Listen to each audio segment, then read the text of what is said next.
अध्याय 1 नीति शास्त्र का स्वरूप एवं क्षेत्र। नीति शास्त्र दर्शन शास्त्र की वह शाखा है जिसके अंतर्गत मनुष्य के व्यक्तिगत एवं सामाजिक जीवन से संबंधित कुछ मूलभूत समस्याओं का अध्ययन किया जाता है। सामान्यतः हम दूसरे मनुष्य अर्थात व्यक्ति के चरित्र का, उसके द्वारा किए गए कर्मों का, विशेष परिस्थितियों, उसके द्वारा क्या किया जाना चाहिए था, सभी परिस्थितियों में उसे कुछ कर्म अवश्य ही करने चाहिए आदि पर विचार करते हैं। तो उपरोक्त सभी विचार जीवन के नैतिक क्षेत्र से जुड़े होते हैं। हम जीवन में अच्छा बुरा, शुभ अशुभ, उचित अनुचित, कर्तव्य आदि शब्दों का प्रयोग भी नैतिक संदर्भ में ही करते हैं। यहाँ प्रश्न यह उठता है कि इन शब्दों के प्रयोग द्वारा हम क्या कहना चाहते हैं।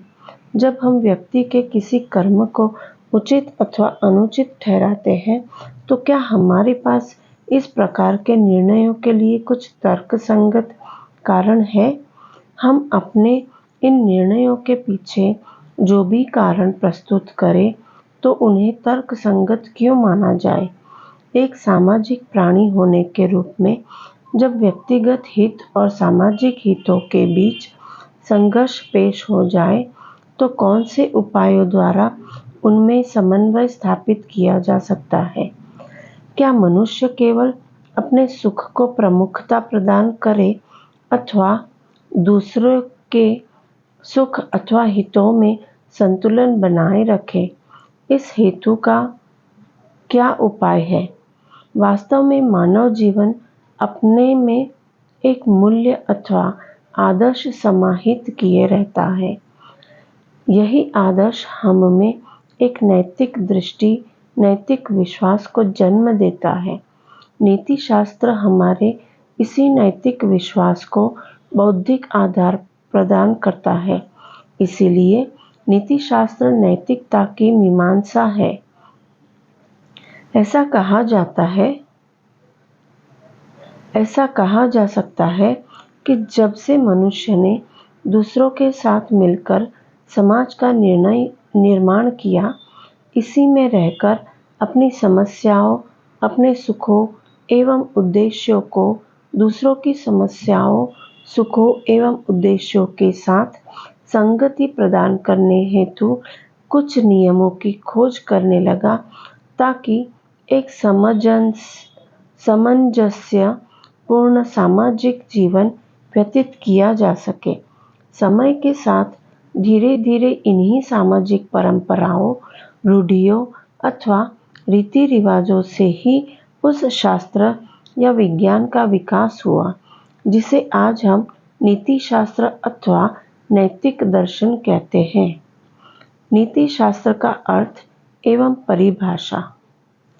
नीति शास्त्र का समानार्थक शब्द अंग्रेजी में एथिक्स है, जिसकी व्युत्पत्ति यूनानी भाषा के शब्द एथिका अर्थात एथिक से हुई है और इसका अर्थ है रीति रिवाज, प्रचलन, आदत। इसी प्रकार मॉरल शब्द की व्युत्पत्ति मोरेस अर्थात मोरे से हुई है, जिसका अर्थ भी रीति या आदत से होता है। इस प्रकार शाब्दिक दृष्टि से नीति शास्त्र मनुष्यों की आदतों अथवा रीति रिवाजों का विज्ञान है जो समाज द्वारा अनुमोदित भी होती है। कुछ महान नीति शास्त्रियों ने नीति शास्त्र को अपने अपने दृष्टिकोण से परिभाषित किया है। मैकेंजी के अनुसार नीति शास्त्र मनुष्यों की आदतों की पृष्ठभूमि में सिद्ध सिद्धांतों का विवेचन और उनकी अच्छाई तथा बुराई के कारणों का विश्लेषण करता है। शुक्र नीति के अनुसार नीति शास्त्र सभी शास्त्रों का उपजीव्य और लोक स्थिति का व्यवस्थापक है। इसलिए वह धर्म, अर्थ, काम और मोक्ष इन 4 पुरुषार्थों का प्रदाता है। यूनानी दार्शनिक प्लूटो ने भी नीति शास्त्र को न्याय का ही विवेचन माना था। पाश्चात्य दार्शनिक कांट ने भी नीति शास्त्र को कर्तव्य शास्त्र या धर्म शास्त्र माना है। उनके मत में मनुष्य मात्र में कर्तव्य और नैतिक नियम के एक से प्रत्यय है। मनु के अनुसार आचार परमो धर्म। उनका कहना है कि राग द्वेष से रहित सज्जन विद्वानों द्वारा जो व्यवहार किया जाता है और अपना दृश्य भी उचित समझता है, वही व्यवहार हमारा धर्म है। अरस्तु के अनुसार नीति शास्त्र मानव जीवन के चरम लक्ष्य का अन्वेषण है। वस्तुतः अन्य सभी लक्ष्य उस चरम लक्ष्य के साधन है।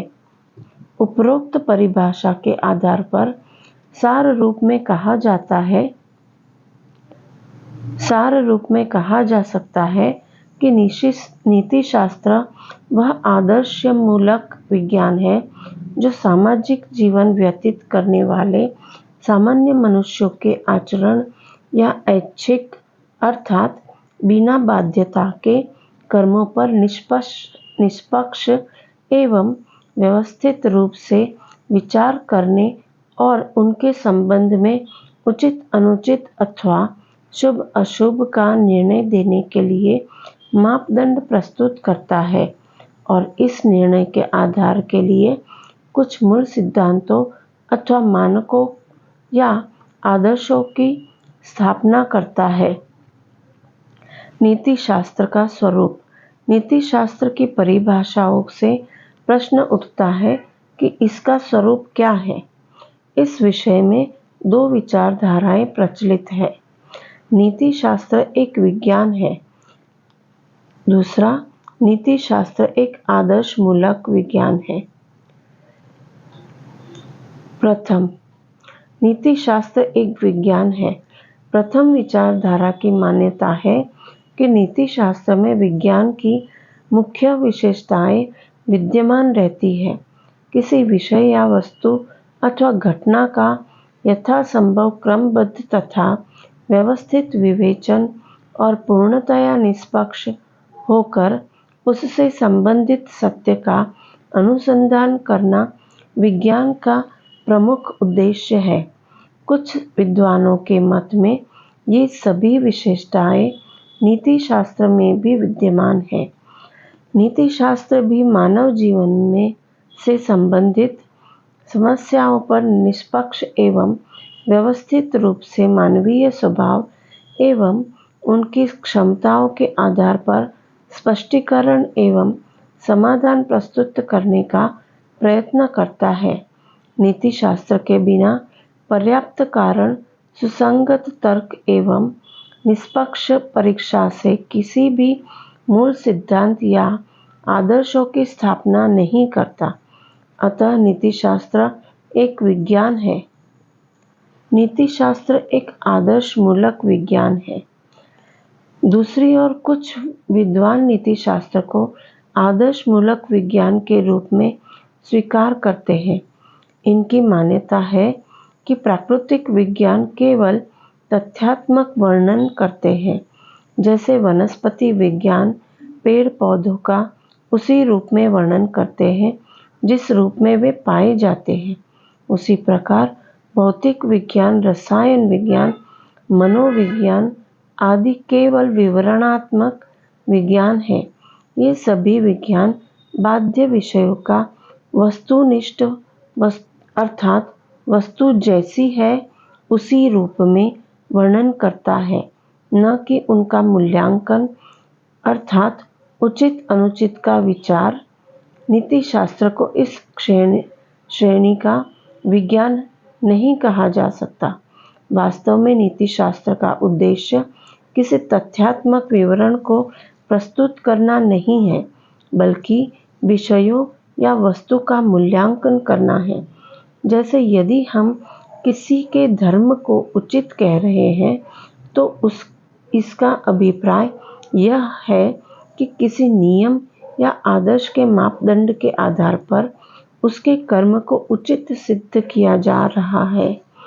अतः नीति शास्त्र का कार्य केवल उचित अनुचित अशुभ अशुभ का केवल वर्णन करना नहीं, बल्कि मूल्यांकन करना है।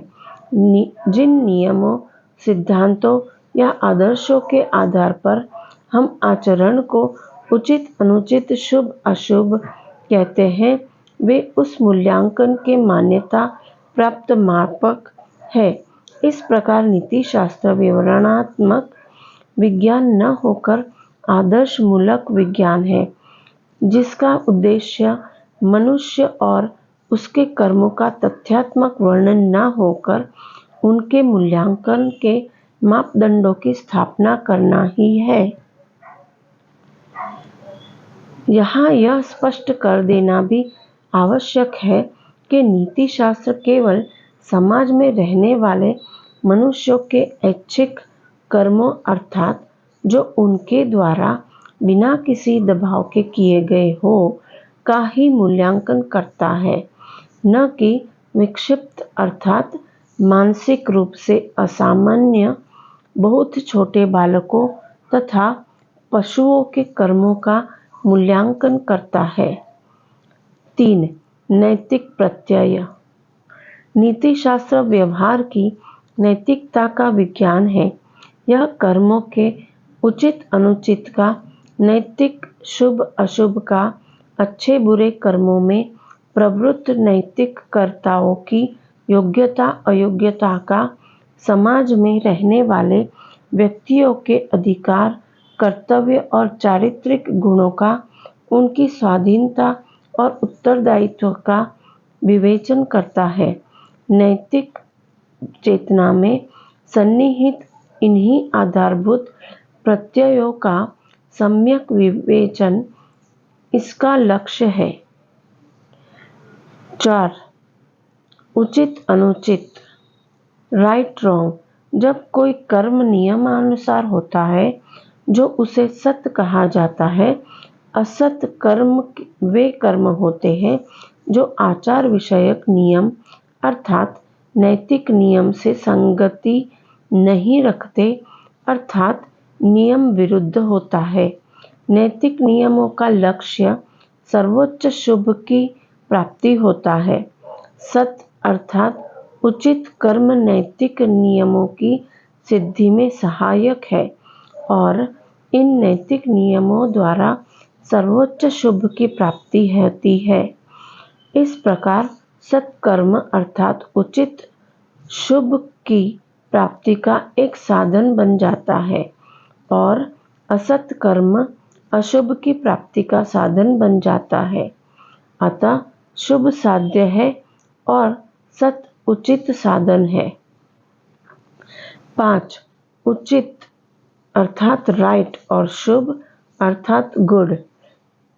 शुभ पर ही उचित आधृत है। उचित या सत्य का प्रयोग साधन के रूप में होता है, किंतु शुभ का प्रयोग साधन और साध्य दोनों के लिए किया जाता है। जब शुभ किसी लक्ष्य की प्राप्ति का साधन होता है, तो इस अर्थ में उसे सत्य कहा जाता है। अतः जो शुभ है वह सत्य है और जो उचित है उसे शुभ भी कहा जा सकता है, परंतु सर्वोच्च शुभ के लिए उचित प्रत्यय का प्रयोग नहीं होता। अशुभ अशुभ वह है जो लक्ष्य प्राप्ति में सहायक न होकर बाधक हो। शुभ को सामान्य स्वीकृति प्राप्त होती है, परंतु अशुभ को सामान्यतः तिरस्कार की दृष्टि से देखा जाता है। दया, क्षमा, प्रेम आदि शुभ माने जाते हैं क्योंकि इन्हें सामान्य समर्थन प्राप्त है और लोभ, मोह, घृणा आदि अशुभ माने जाते हैं क्योंकि इन्हें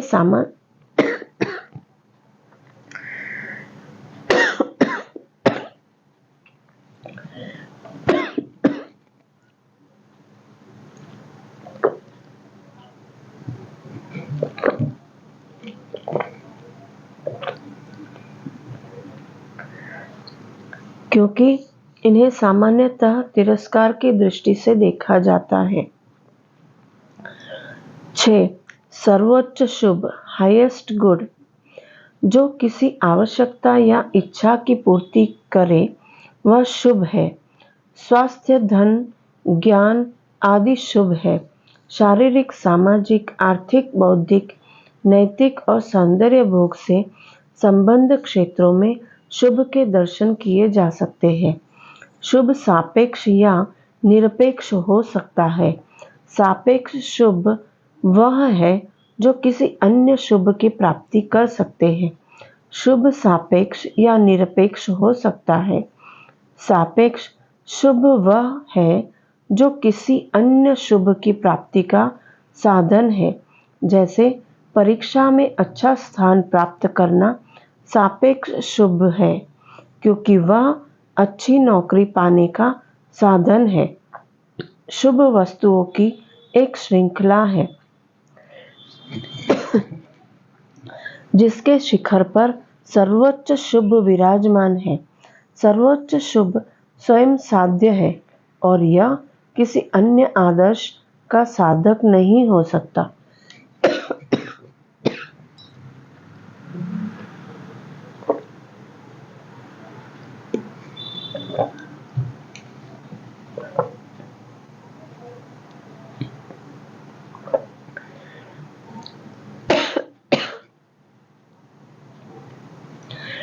सर्वोच्च शुभ के स्वरूप को लेकर विद्वानों में मतभेद है।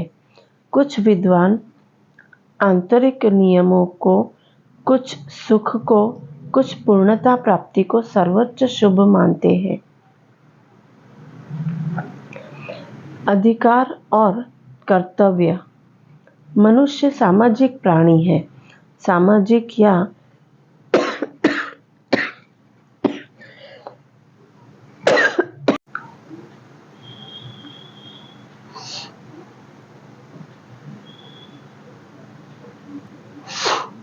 सर्वोच्च शुभ के स्वरूप को लेकर विद्वानों में मतभेद है।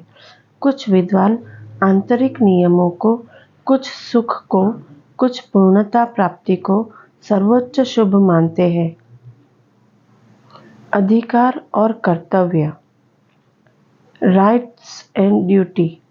मनुष्य सामाजिक प्राणी है। सामाजिक या सामान्य हित के लिए समाज अपने सदस्यों को कुछ नैतिक अधिकार प्रदान करता है। व्यक्ति इन अधिकारों का उपभोग करता है। जो दूसरों के अधिकारों का उल्लंघन करते हैं वे समाज द्वारा दंडनीय है। अधिकार व्यक्तियों के संपूर्ण विकास के लिए अनिवार्य तथा समाज द्वारा प्रदत्त सुविधाओं को अधिकार कहते हैं।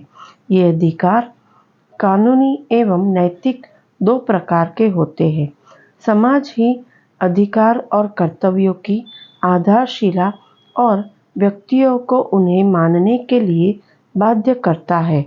कर्तव्य मनुष्य के अंतर्गत वासना और विवेक के मध्य होने वाले द्वंद्व का सूचक है। विवेक व्यक्ति को उचित अनुचित का अंतर बताता है।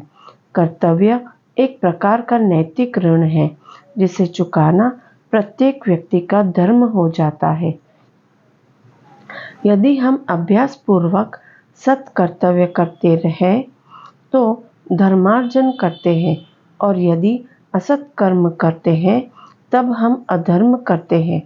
धर्म चरित्र की उत्कृष्टता है, जबकि अधर्म चरित्र का दोष है। कर्तव्य बाह्य कर्म करते हैं तब तक हम अधर्म करते हैं। धर्म अंतर्निहित चरित्र की उत्कृष्टता है, जबकि अधर्म चरित्र की ओर संकेत करता है। सद्गुण व्यक्ति के नैतिक विकास का प्रतीक होता है। इसमें तीन बातें आ जाती है। प्रथम, कर्तव्य ज्ञान।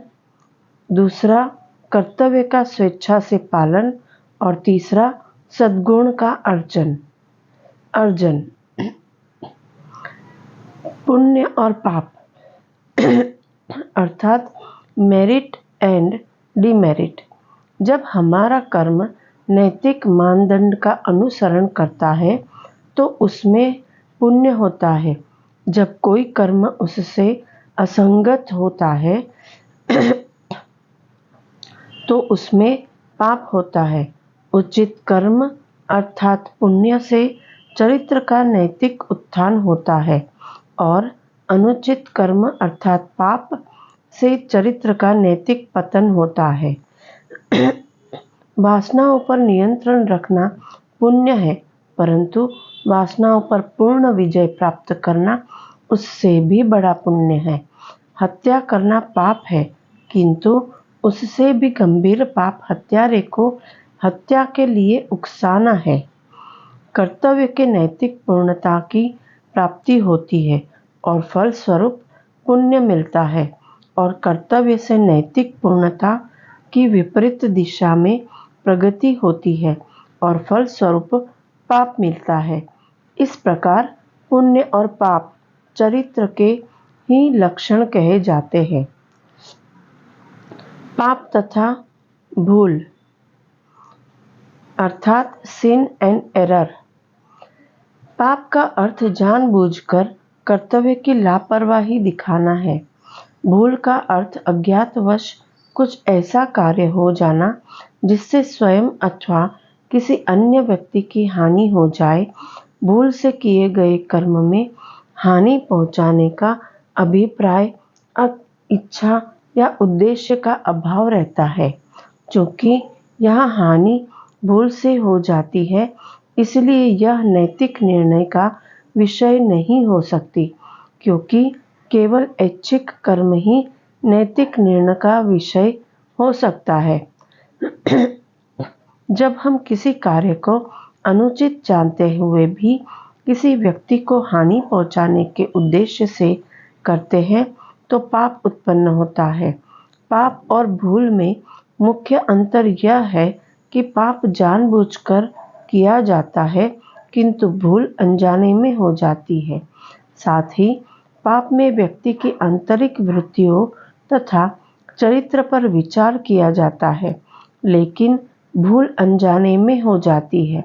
साथ ही पाप में व्यक्ति की आंतरिक वृत्तियों तथा चरित्र पर विचार किया जाता है, लेकिन भूल में क्रिया का परिणामों को बाहर से देखा जाता है। स्वतंत्रता और उत्तरदायित्व।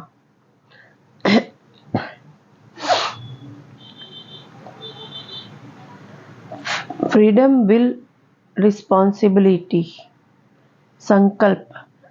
अपनी इच्छा अनुसार कर्म करने अथवा न करने की स्वतंत्रता को ही संकल्प स्वातंत्र्य कहते हैं। हमारे सभी कर्तव्य संबंधित निर्णयों का मूल आधार संकल्प की स्वतंत्रता है। यदि किसी मनुष्य ने किसी आंतरिक या बाह्य दबाव में आकर कोई कर्म किया हो अथवा नहीं किया हो, तो उस कर्म को उचित या अनुचित नहीं ठहराया जा सकता।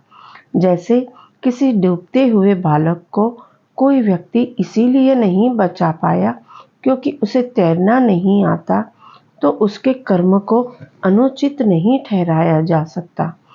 उसी प्रकार यदि मृत्यु का भय दिखाकर कोई व्यक्ति किसी अन्य व्यक्ति से चोरी करवाता है, तो चोरी करने वाला व्यक्ति कोई अनैतिक मानकर दंड नहीं किया जा सकता। जर्मन दार्शनिक कांट ने कहा है कि तुम्हें करना चाहिए, अतः तुम कर सकते हो। यहाँ चाहिए के अंतर्गत स्वतंत्रता छुपी हुई है।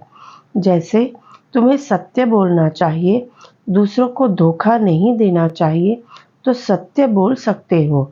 दूसरों को धोखा देने अथवा चोरी देने से अपने आप को रोक सकते हो।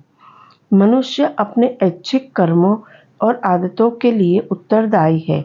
इसका अच्छा या बुरा चारित्र उसके द्वारा बार बार किए ऐच्छिक कर्मों का परिणाम है।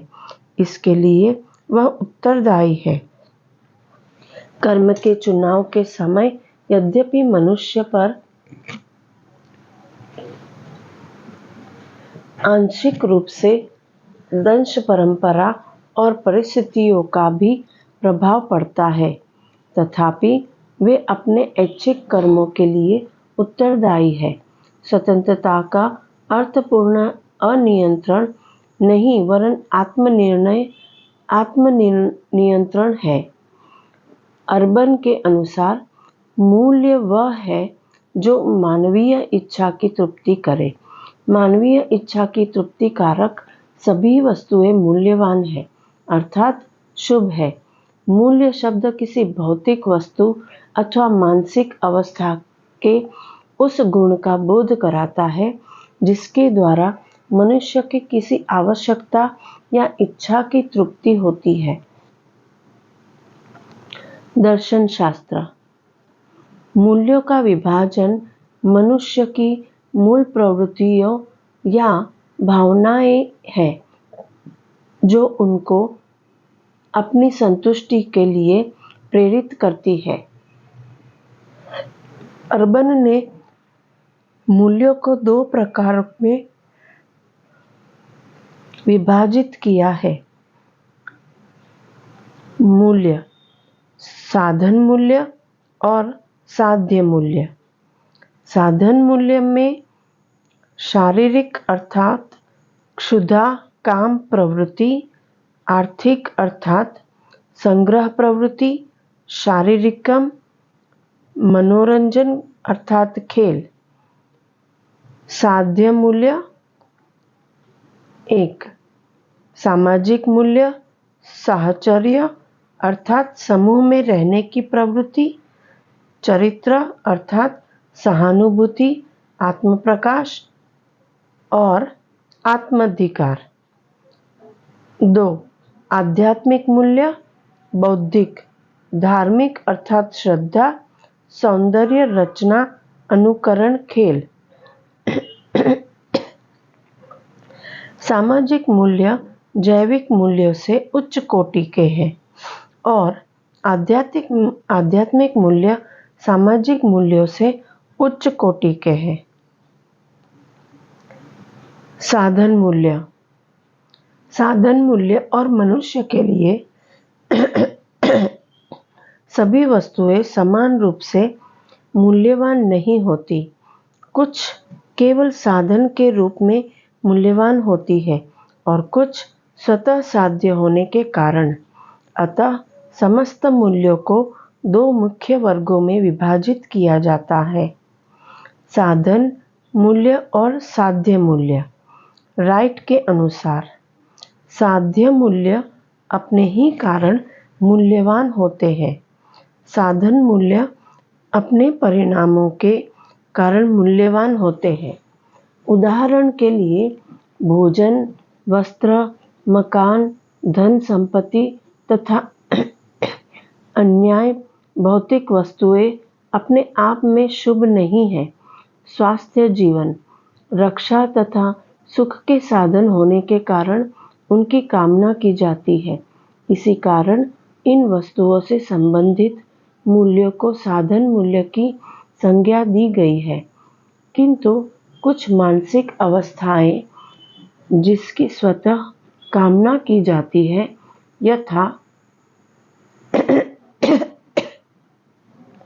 यथा सत्य, सौंदर्य, संस्कृति और शील, ये अपने परिणामों के कारण शुभ नहीं मानी जाती, अपितु ये स्वतः साध्य और अपने आप में वांछनीय है।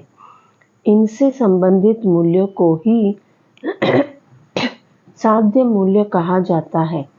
साधन मूल्य, मनुष्य के लिए साधन मूल्यों का विशेष महत्व है क्योंकि ये उसके सुख, स्वास्थ्य और जीवन रक्षा के अनिवार्य मूल आधार है। साध्य मूल ही नहीं अपितु मनुष्य का संपूर्ण अस्तित्व भी अंततः इन्हीं साधन मूल्यों पर निर्भर होता है। शारीरिक मूल्य वैयक्तिक मूल्यों के साधक है। स्वास्थ्य और शक्ति से युक्त शरीर द्वारा व्यक्ति श्रेष्ठ जीवन के अनुसरण में प्रयोग कर सकता है। खेल अर्थात मनोरंजन भी मुख्य रूप से साधन मूल्य है। यह शारीरिक और आध्यात्मिक दोनों क्षेत्रों में मनोरंजन साधन है। आर्थिक मूल्य भी स्वतः मूल्यवान नहीं है। उसका मूल्य अन्य मूल्यों अर्थात यथा शारीरिक, सामाजिक और आध्यात्मिक को अर्जित करने के साधन रूप में है। संपत्ति स्वतः वांछनीय नहीं है, बल्कि अन्य शुभों का साधन होने के कारण वांछनीय है। इस प्रकार शारीरिक, आर्थिक और मनोरंजन के मूल्य मूलतः साधन मूल्य है, साध्य मूल्य नहीं। साहचर्य के मूल्य जैसे सहकारिता, मैत्री, प्रेम आदि आत्मविकास के साधन और साध्य दोनों हैं। इसी प्रकार चारित्रिक गुण तथा साहस, संयम, न्याय, प्रेम, ज्ञान आदि अपने आप में शुभ है और आत्मलाभ या आत्म उपलब्धि के साधन भी है। इस प्रकार साहचर्य और चरित्र के मूल्य साधन मूल्य और साध्य मूल्य दोनों है। साध्य मूल्य ये मूल्य पूर्णतः परिणाम निरपेक्ष होते हैं, अर्थात इन मूल्यों का महत्व इनकी उत्कृष्टता के कारण होता है, परिणामों के कारण नहीं। इसी कारण ये सच्चतम मूल्य कहलाते हैं। साध्य मूल्य जीवन मनुष्य की जिन मानसिक अवस्थाओं से संबंधित होते हैं, उनका शुभ होना किसी देश काल परिस्थितियों का पर निर्भर नहीं होता, अपने वे सदैव और सर्वत्र शुभ होती है। सौंदर्य मूल्य, बौद्धिक मूल्य और धार्मिक मूल्य प्रायः साध्य मूल्य माने जाते हैं।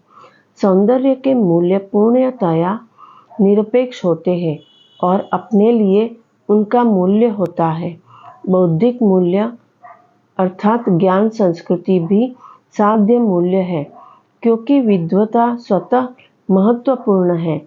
धार्मिक मूल्य अर्थात प्रार्थना, ईश्वर चिंतन अर्थात साध्य मूल्य है।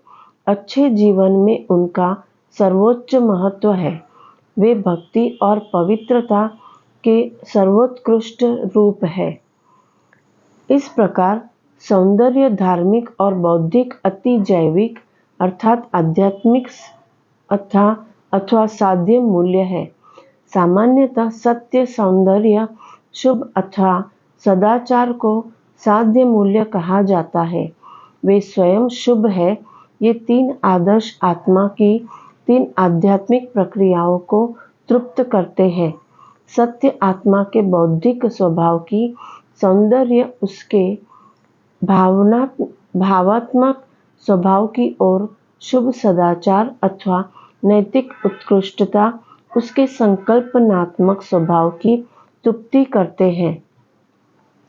मूल्य के दृष्टिकोण से उच्चतम शुभ एक दूसरे से उचित संबंध में अवस्थित सत्य, सौंदर्य और सच्चरित्रता आदि आध्यात्मिक मूल्यों की प्राप्ति में सन्निहित है। आत्मलाभ विविध मूल्यों के विचार पूर्वक व्यवस्थित करने से होता है। नीति शास्त्र का क्षेत्र। नीति शास्त्र का क्षेत्र उसके विषयों के विस्तार से निर्धारित होता है।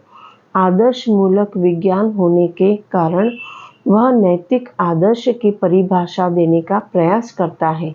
यद्यपि उसका सीधा संपर्क मानव व्यवहार की स्वीकृति या विकास से नहीं होता, तथापि मानव व्यवहार के उपयुक्त आदर्श की स्थापना हेतु उसे मानवीय स्वभाव से परिचित होना आवश्यक है। व्यवहार से चरित्र प्रगट होता है और चरित्र संकल्पों के अभ्यास का परिणाम है। संकल्प का संबंध हमारे मन की आंतरिक वृत्ति से उत्पन्न स्थायी वृत्ति है। अतः किसी के चरित्र को जानने के लिए नीति शास्त्र को मनुष्य के कर्मों के स्रोत, प्रेरणा, अभिप्राय, ऐच्छिक और अनैच्छिक किया आदि अन्य पहलुओं को जान लेना चाहिए। अतः कहा जा सकता है कि नीति शास्त्र का स्थापना मनोवैज्ञानिक आधार पर होनी चाहिए, किंतु नीति शास्त्र की मौलिक समस्या तो नैतिक आदर्श का स्वरूप है, जिसके आधार पर नैतिक निर्णय दिए जा सके। नीति शास्त्र बताता है कि नैतिक आदर्श क्या है, पर शुभ क्या है। सब कर्मों में किसे उचित कहा जाए। नीति शास्त्र ऐसे आदर्शों की विवेचना करता है जिसके द्वारा आदतें और बुरे चरित्र का निर्णय ले सके और यह भी बता सके कौन से कर्म करने योग्य है और कौन से नहीं। नैतिक आदर्शों के समर्थन में पर्याप्त कारण और उनके पक्ष में तर्क प्रस्तुत करना भी नीति शास्त्र का प्रमुख कार्य है। मनुष्य का परम हित क्या है, उसका स्वरूप क्या है, इसके अंतर्गत नीति शास्त्र शुभ, सत्य, कर्तव्य आदि के स्वभाव की खोज करता है। नीति शास्त्र का संबंध नैतिक निर्णयों के स्वभाव, विषय तथा मापदंडों से है। नैतिक निर्णयों के साथ समाज की स्वीकृति और अस्वीकृति की भावना जुड़ी होती है। नीति शास्त्र इनकी भी विवेचना करता है। यही नहीं, नीति शास्त्र को उस कर्तव्य बुद्धि की भी व्याख्या करनी पड़ती है जो हम में उचित कर्म के प्रति प्रेरित और अनुचित कर्म के प्रति अरुचि उत्पन्न करती है। नीति शास्त्र पुण्य, पाप, धर्म के लक्षणों का विवेचन करता है। यह जानने का प्रयास भी करता है कि कोई कर्म पुण्य कर्म क्यों होता है। नीति शास्त्र इच्छा स्वातंत्र की प्रकृति पर अध्ययन करता है। अपने ऐच्छिक कर्मों के लिए मनुष्य उत्तरदायी है। दंड के स्वरूप और प्रकारों के साथ दंड के समर्थन में तर्कों की स्थापना भी नीति शास्त्र करता है। नीति शास्त्र का कार्य मनोविज्ञान, दार्शनिक, राजनैतिक में उत्पन्न समस्याओं का अध्ययन करना भी है। जैसे मनोवैज्ञानिक समस्याएं ऐच्छिक कर्मों की प्रेरणा, इच्छा, सुख आदि की व्याख्या, मानव का तात्विक अर्थात वास्तविक स्वरूप, ईश्वर, आत्मा की अमरता, जगत की नैतिक व्यवस्था जैसे दार्शनिक समस्याओं, व्यक्ति और समाज के संबंधी समाजशास्त्रीय समस्याओं और व्यक्ति राज्य का संबंध, राज्य का नैतिक आधार और उनके नैतिक कर्तव्यों से संबंधित राजनैतिक समस्याओं की विवेचना करना भी नीति शास्त्र का कार्य है।